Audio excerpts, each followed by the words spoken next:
Ah, jolly good. Good show. Wonderful. Good evening. Welcome to Shell. It is I, your fearless leader, Dan. Just trying to stay awake. It has been a trying 24 hours, but Orion is doing okay. He's finally sleeping. We did have to spend some time in the hospital last night, which was a bummer. It's never awesome to see your little baby sick. But he's doing okay. I appreciated all the messages of concern and everything. That was really nice. So we've got a full deck stacked against us this evening. If anybody was here on the last stream, Super Bonk was fun until it wasn't anymore. And I got my ass handed to me on that final level. So hopefully we're going to finish that up nice and quick. And then I set up a little bit of Zelda randomizer. And yeah. So basically I'm looking to just completely punish myself tonight. that seems to be the theme. So we've got a few things on deck, like I said. So before we begin, let's remember our mantra of educate, motivating, inspiring, and enjoying. And if you find any of these here tonight, please be sure to pass along the kindness to someone else who might need it. I will be frequently reminding you that if there's any art or any silly pictures or even any music that you want to share, we do have the Proto website. I'll drop the link, or if STP has it on hand, he's usually really good about helping me with stuff. He's my VIP STP. Yeah, so we can share some silly pictures or memes or whatever. And hopefully very soon we'll have a domain connected and I'll finish making it look a little nicer. But right now it's still kind of in development because I'm building it myself and I'm teaching myself to do everything. So let's see. YouTube uploads. I almost have the last one, the last archive stream uploaded. I just got to do a title card, but as I said, the last few days have been kind of crazy. So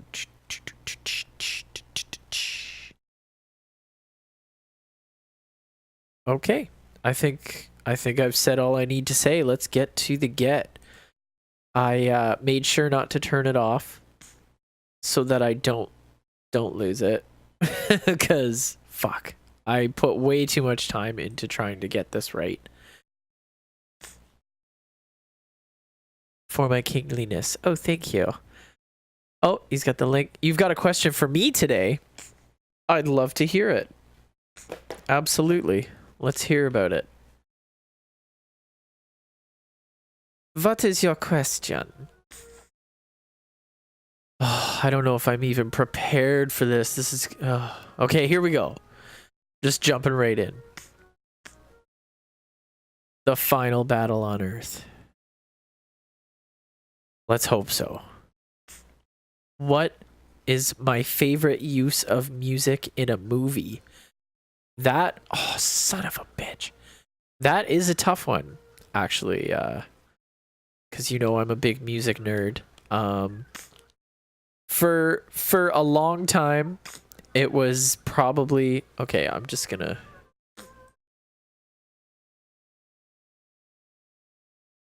oops. Oh, weird. My favorite use of music in a movie. For a while, it was definitely Dazed and Confused. That movie came out when I was like 9 or 10 in 1994. And so I rented it. Yeah, the game glitch. So weird. I rented it with my cousin and we watched it. And I just fell in love with all the music. It was such a good use of... the music of the time. I think it was 1975, and yeah, that soundtrack really changed the course of my life in a lot of ways. Like, I don't know, I became obsessed with it. and it was like obviously not the first movie to use music to set the time and everything like that, but it didn't feel like it was cheap, if that makes any sense. A lot of movies kind of throw it in there and it's just like yeah, pandering to classic rock, and it just kind of feels a little cheap. But you know what I mean, like that seemed like an authentic kind of use of the music and paying an homage to the time. I really liked it. There was one movie Tom York did the music for, which I forgot to mention. That was a clip of Tom York and Johnny Greenwood playing Punch Up at a Wedding, just the two of them, and that's probably like it generally changes what my favorite Radiohead song, usually based on whatever song I'm listening to, but that one's up there. That's from their 2002 album, Hail to the Thief. But yeah, I can't remember. I thought there was a movie that Tom York did the music for. And if I can't remember, obviously it's not my favorite use of music, but I really liked The Social Network. Trent Reznor's music was very atmospheric and synthy and dark and gloomy, but also like just interesting. I really liked that soundtrack. That was excellent. It's another good use of music in a movie. I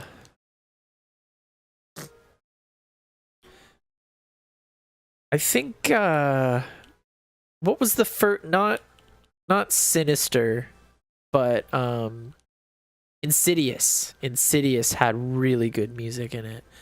You know, you can say what you want about all those horror movies and stuff that have come out recently, and they started getting kind of bad, but the first few by, I believe his name is James Wan, those movies were really great. They had some really good visuals, like scary visuals, spooky themes, like very dark horror movies that were genuinely like pretty scary.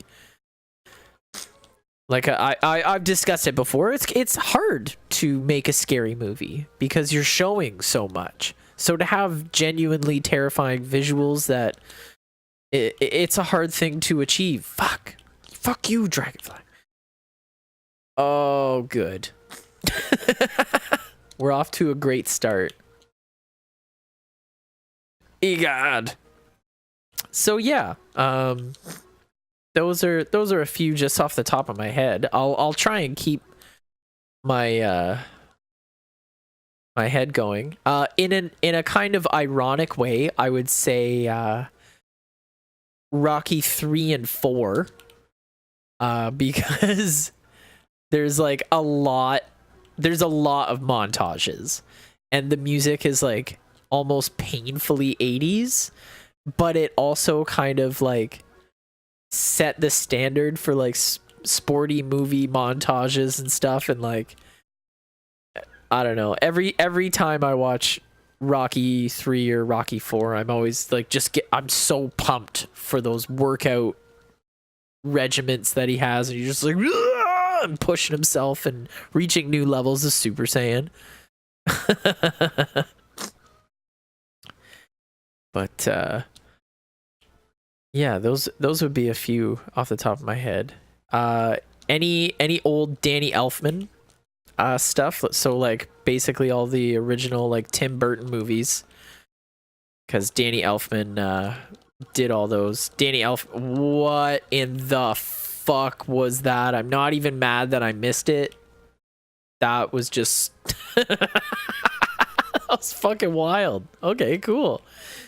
But yeah, if anybody doesn't know, Danny Elfman, he did the theme for the original Batman movie in 1989. He did the music for Pee-wee's Big Adventure, which was one of Tim Burton's first movies.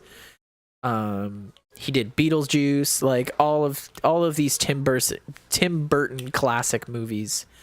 Danny Elfman's the guy, and he has a very interesting musical style, and that's because now I'm gonna get a little musically technical here, but that's also part of who I am as a music nerd. But so generally, when people write, they write in the major scale. When you hear people singing, when you hear the Von Trapp family singing about do re mi fa sol la ti do, that is the major scale. Fucking cocks. So you can start, like, say that you're in the musical scale of C, and you have C major there, but so that's C, D, E, F, G, A, B, and then C again. So if you were to start on any one of those notes, but keep all the same intervals, so you're not adding any sharps or flats or anything. So it's like the key of C, but if you start on, say, in this case, F, it creates a different scale. So since F is the fourth note in the key of C, we get the Lydian scale. And it's almost like the major scale, except one difference in that the fourth note is a sharp. So that note is raised slightly in pitch. And it gives it a really interesting, very bright feel, color, whatever you want to say. And Danny Elfman writes almost exclusively with Lydian. So all his weird circusy stuff, all his Batman stuff that he did, it's all written using the Lydian mode. So anybody who is interested in music or is wanting to learn more about music, feel free to give me a message and let's talk music. I'm looking to also start a twin sister YouTube channel where I make videos explaining music stuff. So, and I guess it's not a shameless plug if it's on your own channel. So, but yeah, something to think about, people.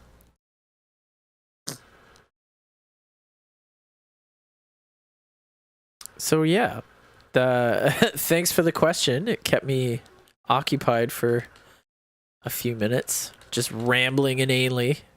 It's a good way to do it for me because, like I said, I am a bit of a music nerd.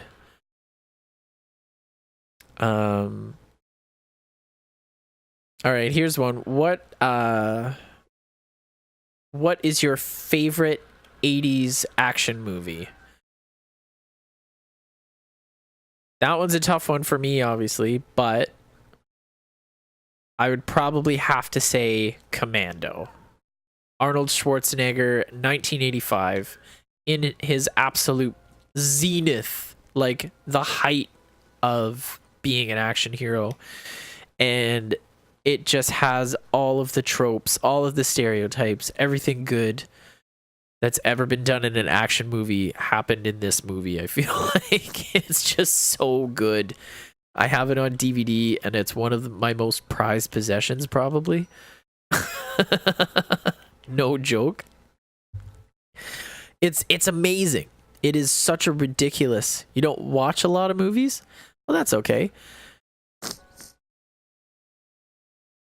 That's perfectly all right. I can just explain the plots to you.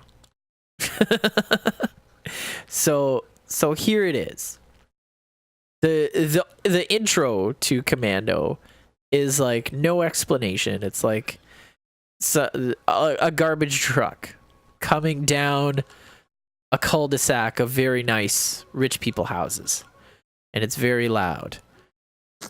And then this guy's like sleeping in bed with his lady, and she's like, "Oh, is it garbage day?" And he's like, "Oh man, I guess I better put the garbage out." So he runs out, and the guys are there, and he's like, "Hey, I thought garbage day was Friday." And then they say something back, and then they shoot him, blow him away, and you're like, what the fuck?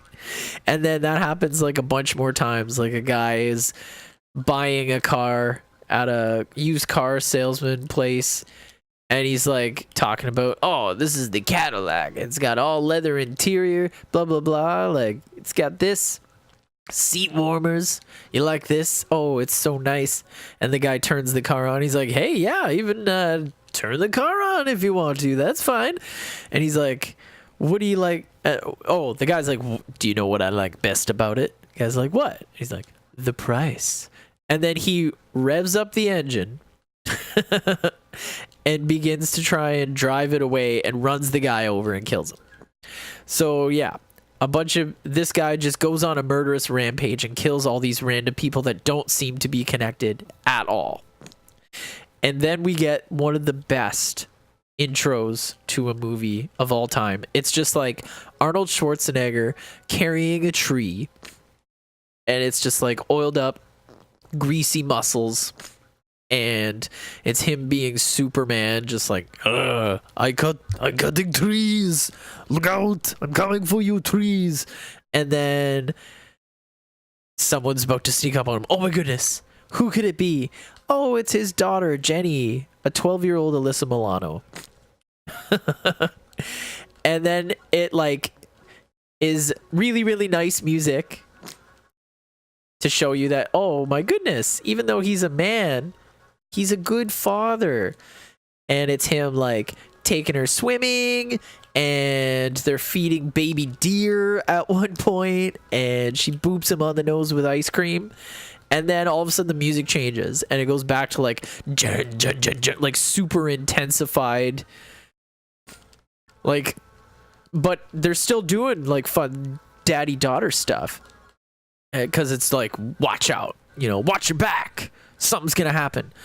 So yeah, then a bunch of guys come and storm his house, because he used to be like the best commando, and it turns out all these guys that got killed in the beginning used to be in his unit. So someone's killing his old men.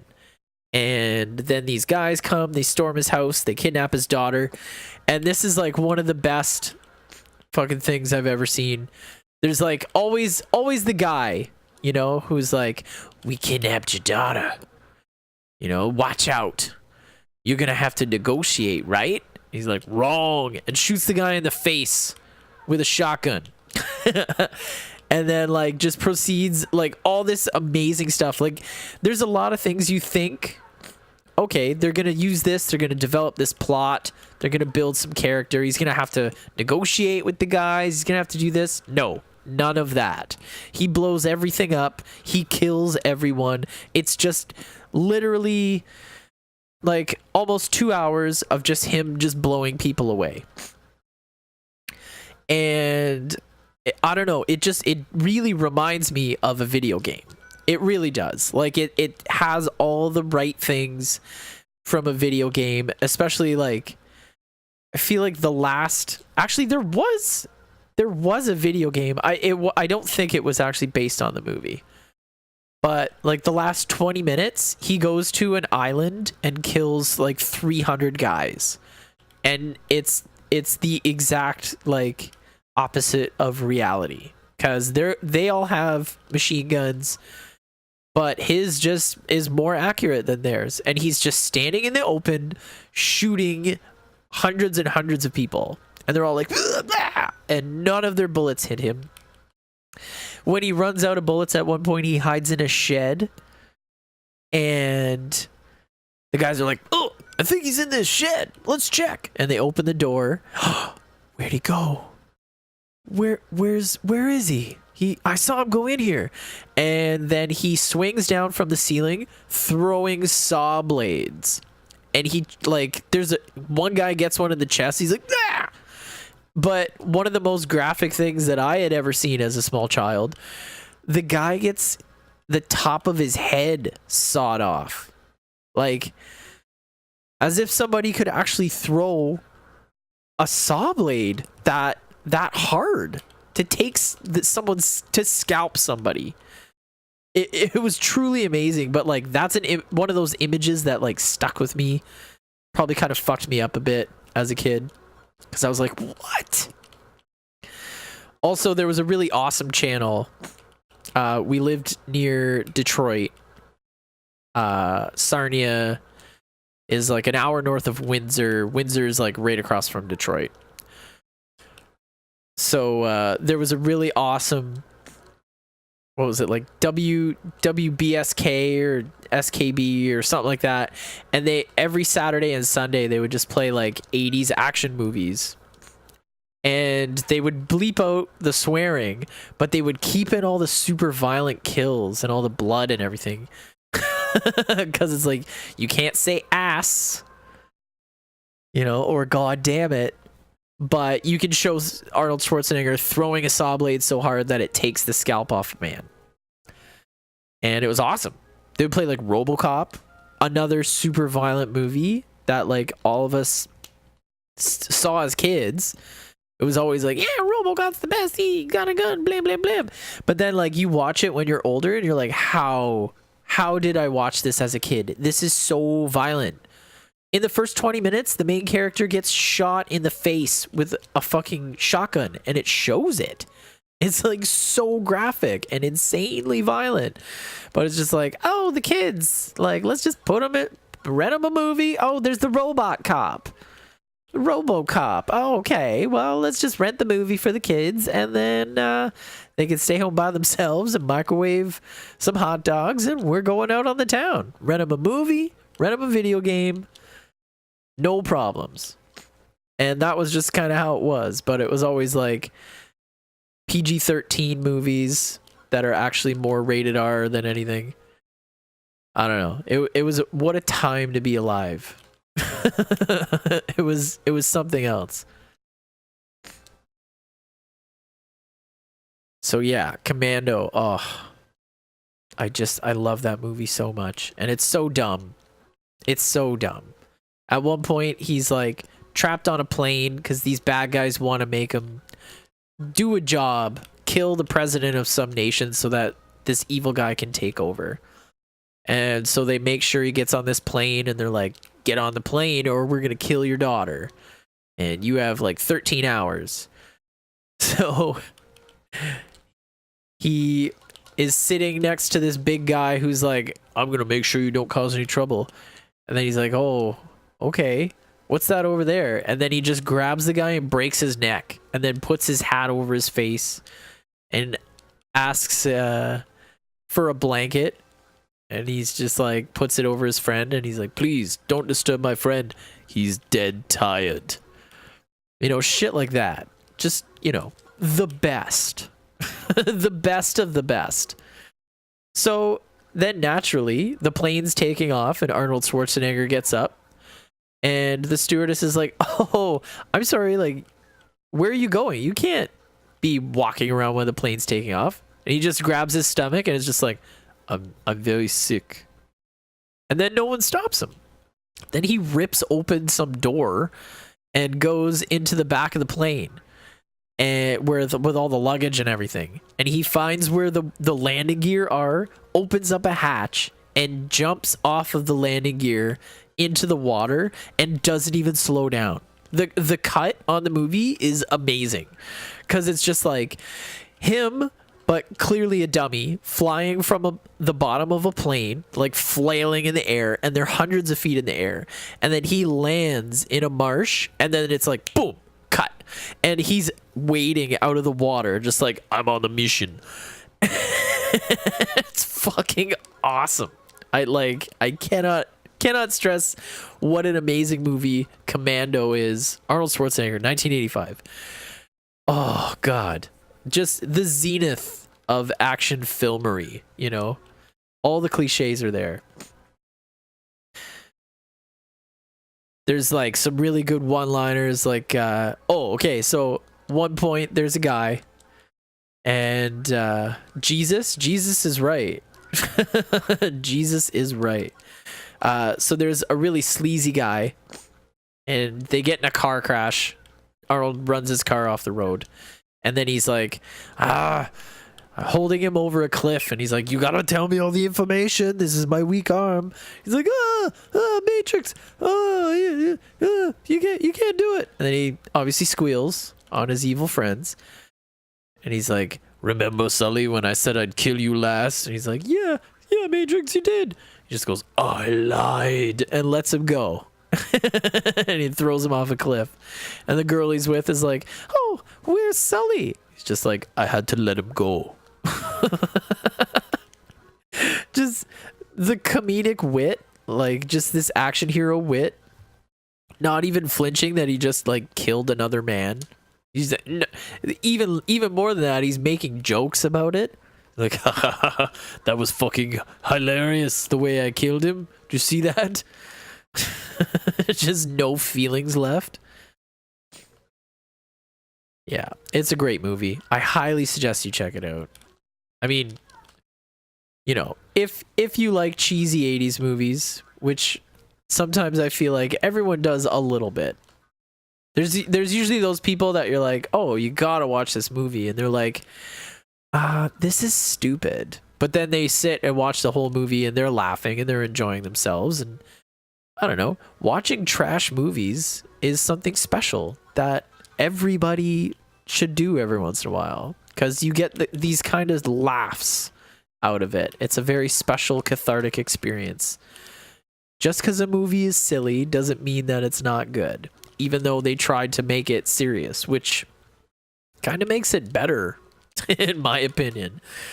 You know, like someone was like, this is gonna be the best movie ever made, and it's just a ridiculous trash heap. But then you think of everybody trying their best, and sometimes things just don't all pull together like maybe they should, or everybody thought they would. And then you get this thing that will exist until the end of time, and people like me remember seeing it as a kid. Or the best bad good movie is The Room. Oh yeah, that movie is something else. I can't imagine there's too many people who don't know about The Room yet, but if you don't, I highly suggest checking it out. It is beyond description. Although one of the best descriptions I've ever heard is there's a guy that actually wrote a book about The Room, and he's like, I've seen it over 100 times, and I like to describe it as if aliens came down to Earth and they asked, like, okay, what is like a movie? What is a movie about? Or like, describe to me the plot of a movie. And then you do, and then they try and make a movie based on like the pieces of information that they get from you. Like he said something about along those lines, and I was just like, yep. It feels like nobody that made this movie is from Earth. It's just weird. There's disjointed dialogue. There's unnecessary green screen. It cost an exorbitant amount of money. He spent like millions and millions of dollars of his own money to make this movie, and it's just so bad. And like, he was serious about it. Like, he wrote it, produced it, directed it, starred in it. He was like, I'm going to make the best movie ever made. And that, yes, he talks like that. If you don't know, like, Tommy Wiseau is the name of the guy. He's this mysterious dude with like long black hair, and he kind of looks like he melted a little bit, and he just has an unbridled passion to be an actor. But the only problem is, like, he's not good. You know, but he had the money, somehow, and he made this movie with his own money. It's just like, I buy everything. It's okay. Big Hollywood movie. Ha ha. We'll be famous. It's a baffling story. If you haven't seen The Disaster Artist with James Franco playing Tommy Wiseau, you should definitely check it out. But see The Room first. Like watch the movie and then watch their movie where like he is so in character that it's kind of freaky. Like I think he did a really good job playing Tommy Wiseau. But yeah, The Room is, I don't even know what The Room is supposed to be about. It just changes direction so much, and it's like got all these movie cliches just kind of thrown in just to be there because that's what a movie does. You know, like that. It's it's so goddamn weird, but it's so good. Well, it's so bad it's good. Like that's what makes it awesome, is that somebody spent money and was like, this is going to be the best movie ever made. Ha, we're best friends, Mark. And then this just abomination happened. There's several sex scenes, but they just re-edit the first sex scene. Like they re-splice the footage all around. And it's just really, really awkward. Really very, very, very, very, very awkward. And it goes on for way too long. And then it's just like another one comes up and you're like, again? Oh my god. And you see a lot of Tommy Wiseau's butt, which maybe some people want to see. Not everybody really probably does, but it's a remarkable piece of film. I cannot stress enough how amazing it is that it's been made. All right, there's a link. I'm gonna pause it right here. We'll take a little peek. After all of this room talk, I kind of hope that it is a clip. Star Wars with Tommy Wiseau. Oh yes, okay. This made me laugh so hard the first time I saw it. Can confirm. All right, let's beat this goddamn idiot box. I want to get to some stinky Zelda randomizer.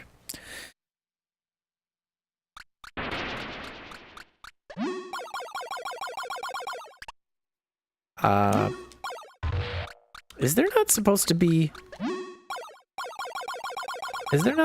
some very spooky music happening here? I feel like it's only one. There we go. That was very not threatening. I don't know what the deal was here. Okay. I gotta keep my wits about me. If I can not lose a life here. Oh, we're on our way.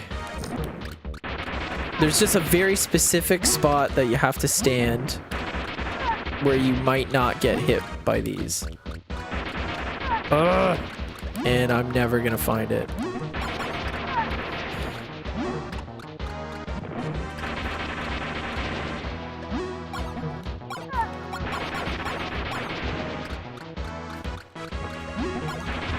I just, if there was some way that I could like hit these and they would retract so that I could not take a hit, like,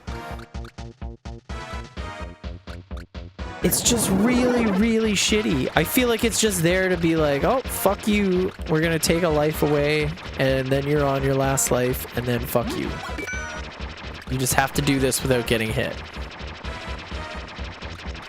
In lieu of making a boss that's difficult, they made one that's just like, you have to do it perfectly or you won't do it at all.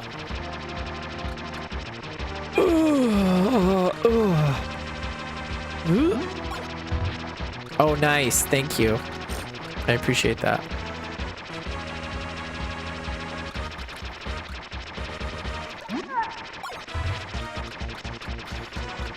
Well, I hope you all liked my rant about Commando and The Room.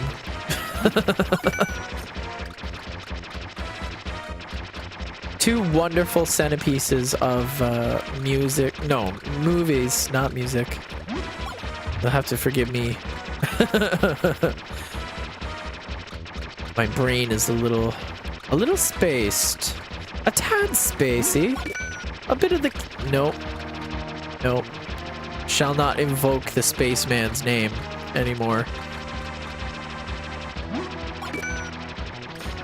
I mean, this is a very, very selfish thing to say. I will take a moment to be self-aware about the situation, but doesn't it suck when like a famous person or an actor, like someone you're like, yes, like I like this person's work, and then like a horrible scandal comes out about them and you're just like, ah, man, now I can't watch those movies and enjoy it. And like that is like, if you want to tell me that you haven't thought that, then you're a liar. I'm sorry. It's an incredibly selfish thing to do, but psychologically speaking, you're gonna find a way that some kind of tragedy or something affects you first. Well, how does this make me sad? What is my loss in this kind of thing? That's just kind of how people work. And you can say like, oh no, I'm always altruistic and blah blah blah, and it's like, well, that's very nice of you to post on Facebook, but the reality is your brain is a fucked up place, and it's okay that thoughts are thoughts. But yeah, I'll admit, like, that Kevin Spacey shit came out and I thought, god damn it, like, now I'll never be able to watch a Kevin Spacey movie again, because I'm gonna be thinking like, that guy's putting the moves on young dudes and grabbing their balls and shit in bars without asking. Ugh, thank God there's nothing about Bob Ross. That would kill me. That would, like, there would be a national day of mourning, I think. It'd be like losing Bob Ross all over again, you know? Oh, fuck you! You know, like, when I, you know, being in high school and, like, falling in love, like, real in love with the Beatles and just being like, oh my god, the Beatles are the best. The Beatles are just so great. Like, I want to be John Lennon. And then you start learning about John Lennon. He's like, you know, he left his wife and his kid, and he used to beat her. And he even wrote us, like, it's in a song. The lyrics in Getting Better are, I used to be cruel to my woman. I beat her and kept her apart from the things that she loved.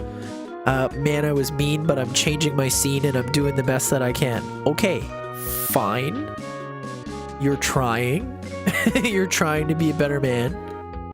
But like, that, it just sucks, because you start to, you start to realize that your heroes are not always heroic. We put people on a pedestal, and we got to remember that our heroes are human. They're not apart from us. We mythologize them, and then we shame them for not being more than perfect. Not to say that the things that these people do are forgivable, because they're not. You know, like, they gotta be held to the same standards as everybody else, whether they're doing well or not, you know? I feel like it's like, oh, you're famous, oh my god, you're so perfect, and then you find out like, oh, this person's not very nice. Well, you know, there's people in real life that aren't very nice, and they're a real life person that probably just wants to be left alone most of the time.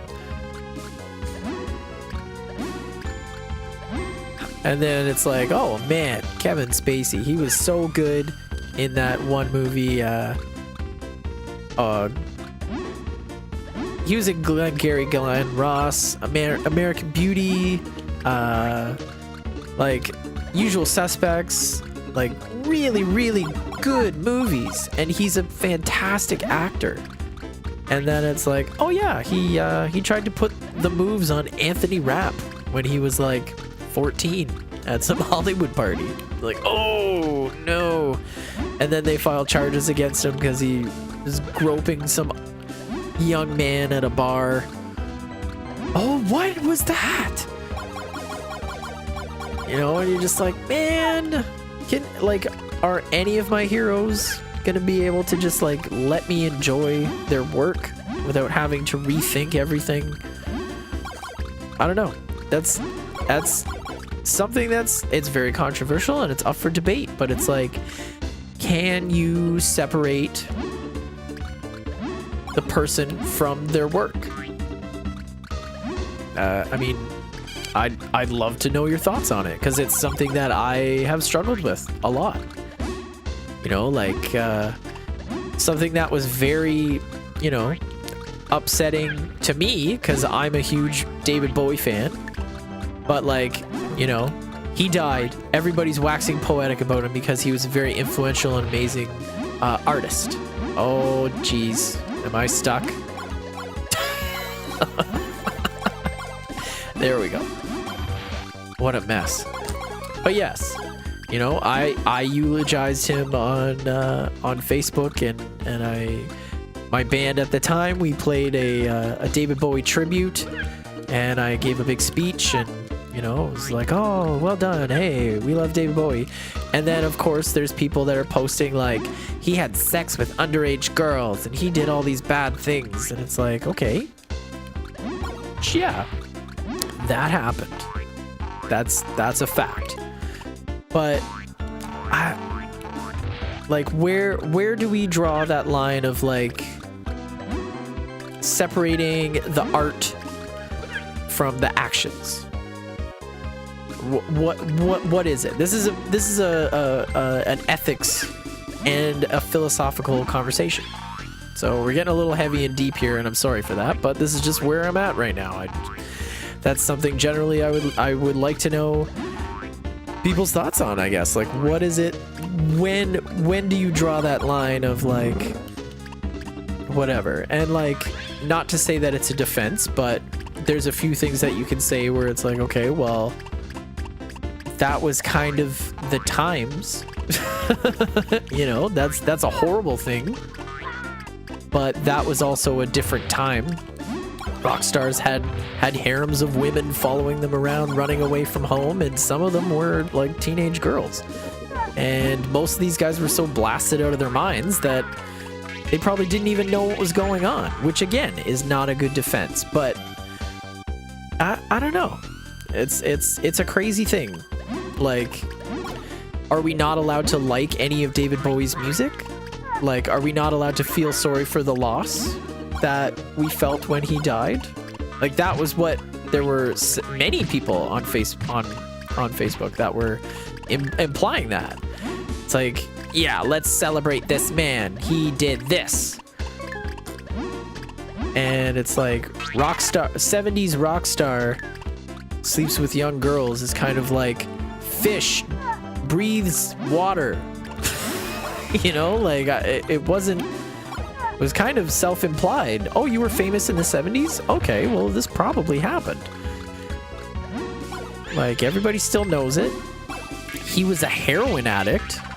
There was a period of his life where he just lived in his mansion, and the record company and his handlers, and I'll use that word because that's basically what they were, they would just come to his house every like 3 days and drop off another giant bag of drugs and groceries so that he wouldn't die. And they just kept him doped up, and yeah, do whatever you want, I don't care, just as long as you're making money for us. And that's kind of how they treated people. So like, when you think of a situation like that, you know, he was basically indentured servant at that point. They throw him out on the road. He's so high, he doesn't even know who he is. And here's girls, here's drugs, do whatever you want. Like, that's the way I kind of see that thing. It's tragic. You know, there's the fame aspect, the rock and roll fame aspect, but it's usually kind of sad. It's a very lonely existence when people kind of take advantage of you in that way. So it's like, people are like, he took advantage of young girls.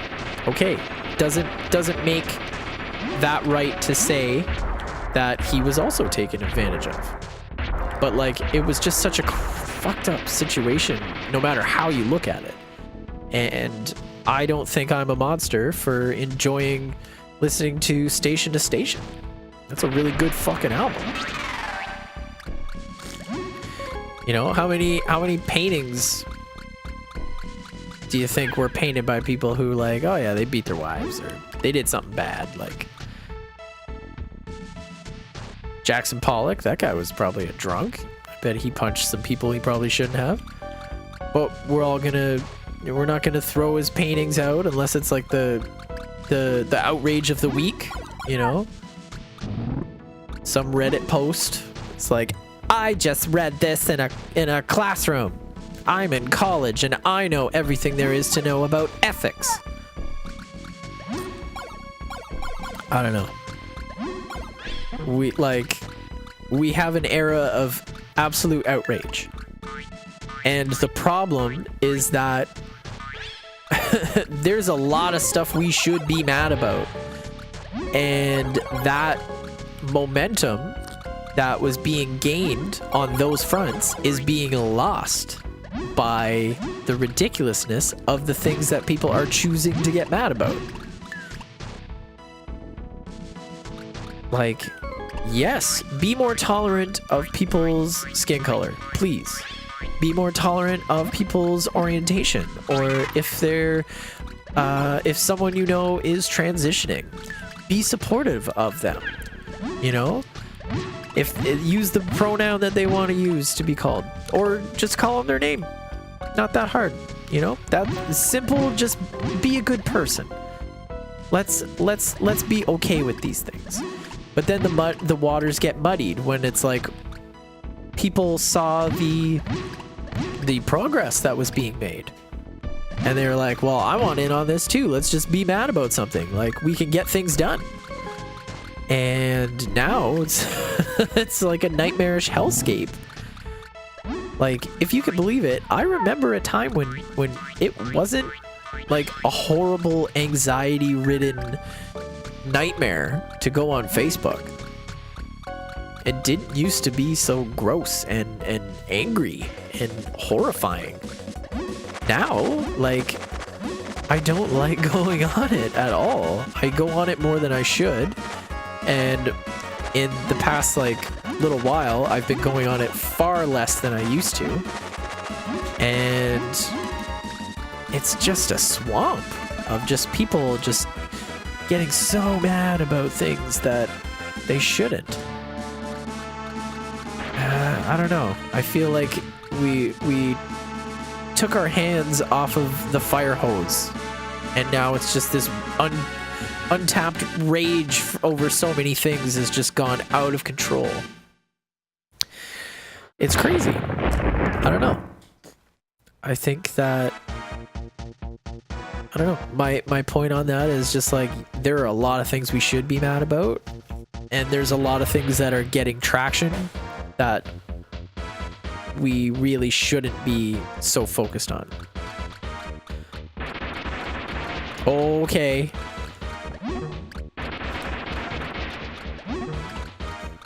And that's Dan's 2 cents.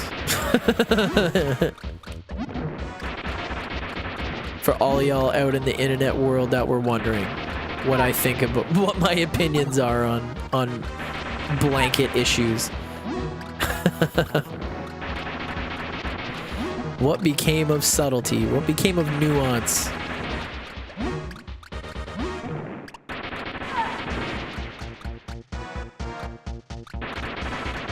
Okay. Okay, we're in better shape than we have been in the past. Let's kill this fucking dino.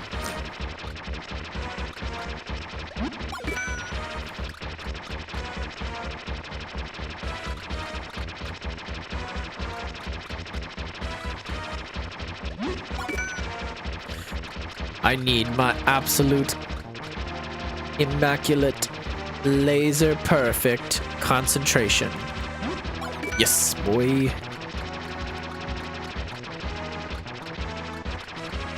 This part I can usually do okay. He doesn't seem to be as bad with his fake outs on this part.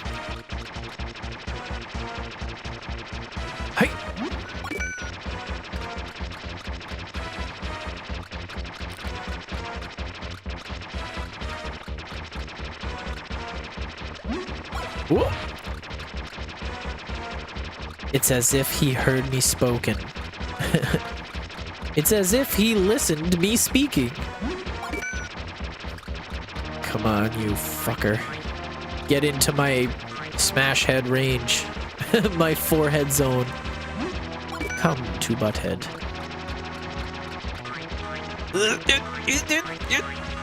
I can't wait. Anticipation is killing me. I just want to never see this boss fight again for a very long time. I would really like to murder this dinosaur so I could start some Zelda randomizer. Oh, come on. Come at me. Oh, Christ. For a final boss, like, it's not overly difficult. I guess I said this already, but it's just an endurance. Like, just, you can't mess up.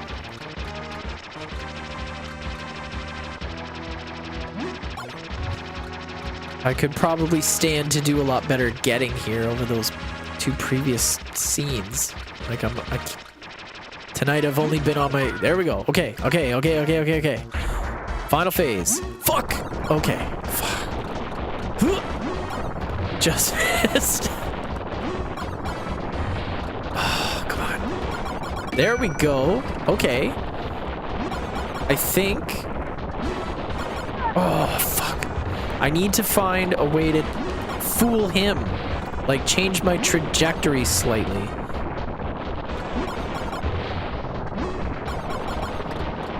Oh, come on.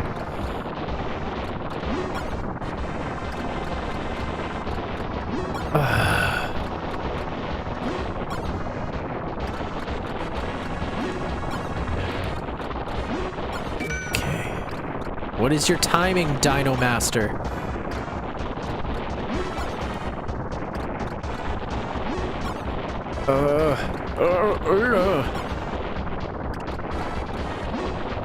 I need you to die.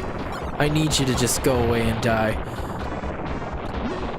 Come on, I'm hitting the crown. Yes, okay. So it's got to be more towards the back. So maybe,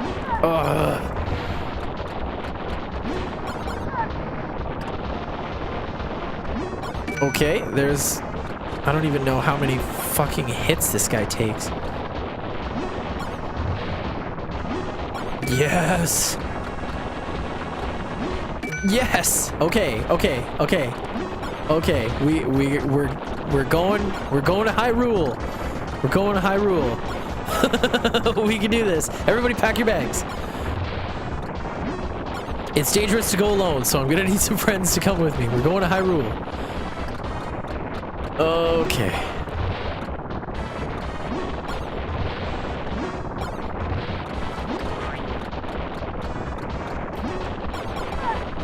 Yeah. Follow for follow.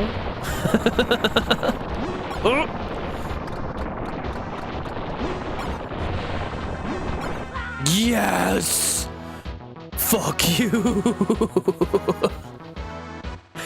You drooling dino cock tree.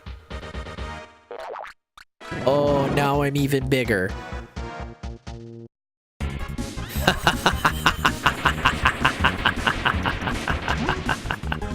I am playing this right now.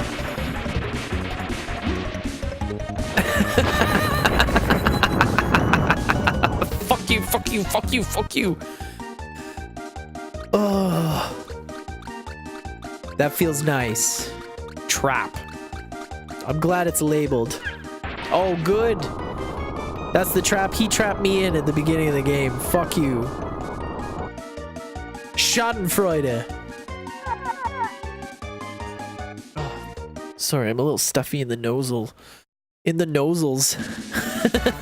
It's a little Dr. Seuss. I've got a snozel in my nosel. Super bonk staff. Oh, we did it. We did it, gang. Holy shit. Okay. And that was only an hour. That was only an hour of that nonsense. Let's just enjoy the credits here. Let it roll. Great job. Great job. Thank you for all the support.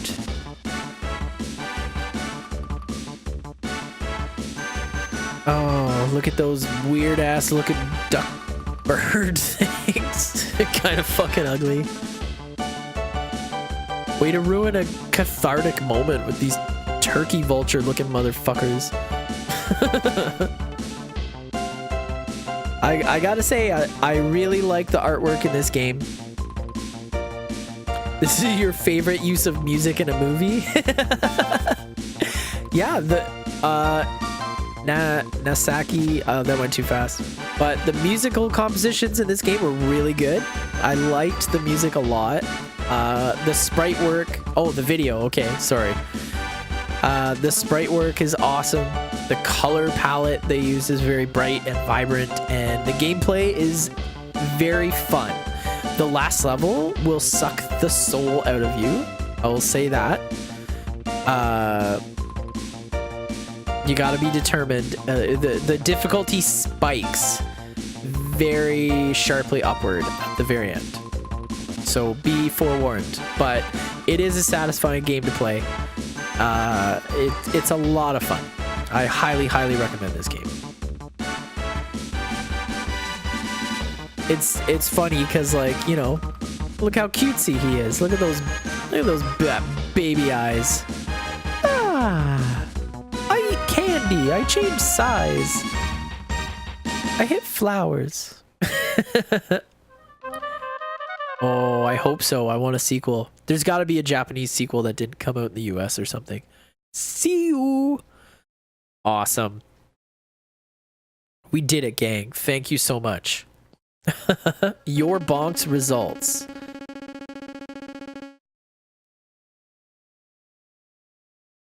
Some pretty good pointage. Is that 28 smileys? Not so great. All right. I will play your link. We will have a brief BRB